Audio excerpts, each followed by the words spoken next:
Hey guys, Jared Smith here with MyOpenHouse.com Realty.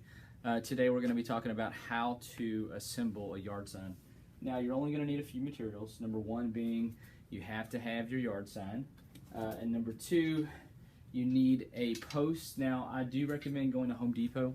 These posts are like $3 a piece, really inexpensive, and you can get a few uses out of them before you need to chunk them. So now to assemble the sign, you're going to need a small Phillips head screwdriver, and that's just to penetrate the hole, and then you're also going to need a flathead screwdriver to fasten the bolt and the wing nut that we're going to use here. Now, as far as your bolt and your nuts go, now this little bolt right here, I do recommend getting. It's inexpensive. You can pick them up at Home Depot, Lowe's. And then as far as your nuts, I do recommend getting these winged nuts for a fastener. They work great, easy to use, and you can use them over and over again. So, all right, so you're looking at your yard sign. You see that there's two sides, and you're wondering, where do I stick the post? Really easy. It is between the two yard signs. Now, I'm just going to slide it through like so.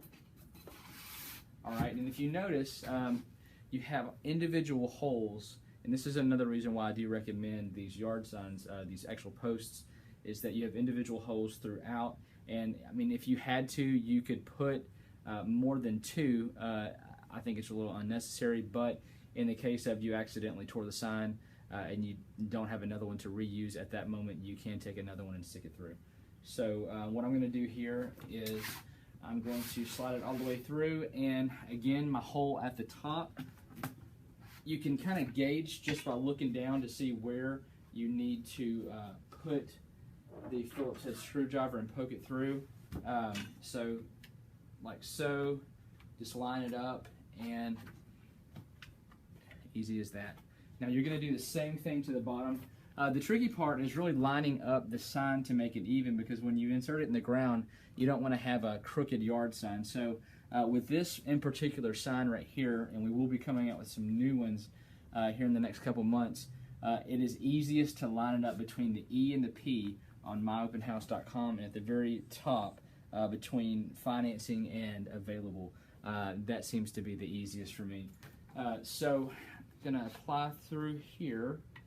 And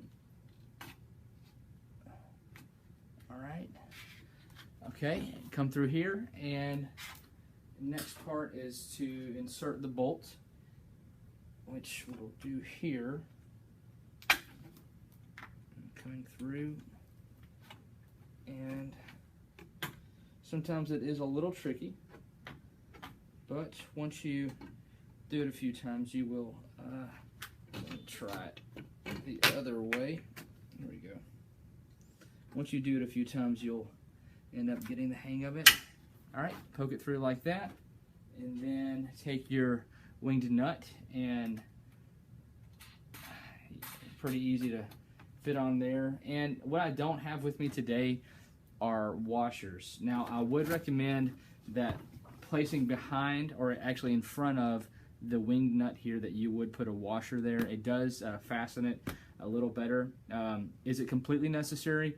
No, but it's one of those things that if you want a little bit more security, you can pick some up at Home Depot or Lowe's again.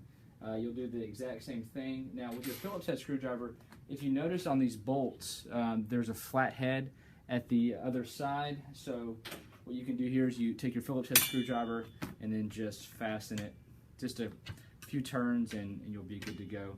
And repeat with the top, and you'll be fine. And if you have any questions, you can always reach us at 409-899-2857. Thank you.